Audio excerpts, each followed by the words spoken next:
સમાચારમાં આગળ વાત કરીશું ભરૂચથી। ભરૂચના જંબુસર પોલીસે ગૌવંશ પ્રકરણમાં ઝડપાયેલા આરોપીઓનું જાહેરમાં રિકન્સ્ટ્રક્શન કરવામાં આવ્યું હતું। મુખ્ય બજાર વિસ્તારમાં 3 આરોપીઓને હાથકડી સાથે ફેરવતા જંબુસર પોલીસ જિંદાબાદના નારા લાગ્યા હતા।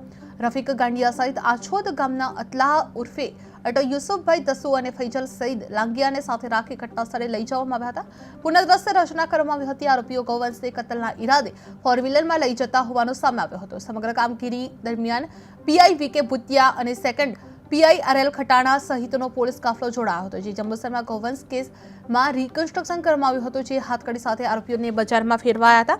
પોલીસ જિંદાબાદના નારા ગુંજ્યા હતા, જે આછોદ ગામના આરોપીઓ સામે પીઆઈ ભુતિયા સહિત પોલીસનો કાફલો ઘટના સ્થળે પહોંચ્યો હતો।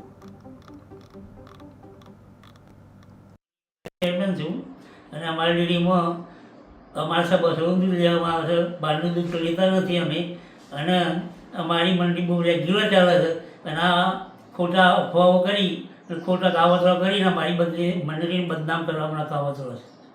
અમારી મંડી કોઈ દિવસ આ રીતે આવી પગલું ભરે જ નહીં, એ અમે ખાતરી આપીએ છીએ। હું પીપળા દૂધ મંડીનો વાઇસ ચેરમેન છું અને અમારી ડેરીમાં અમારા સાહેબ બસડું દૂધ લેવામાં આવે છે, બહારનું દૂધ તો લેતા નથી અમે। અને અમારી મંડી બહુ રેગ્યુલર ચાલે છે અને આ ખોટા અફવાઓ કરી ખોટા કાવતરા કરીને અમારી મંડળીને બદનામ કરવાના કાવતરો છે। અમારી મંડી કોઈ દિવસ આ રીતે આવી પગલું ભરે જ નહીં, એ અમે ખાતરી આપીએ છીએ। હું પીપળા દૂધ મંડીનો વાઇસ ચેરમેન છું અને અમારી ડેરીમાં અમારા સાહેબ બસડું દૂધ લેવામાં આવે છે, બહારનું દૂધ તો લેતા નથી અમે। અને અમારી મંડી બહુ રેગ્યુલર ચાલે છે અને આ ખોટા અફવાઓ કરી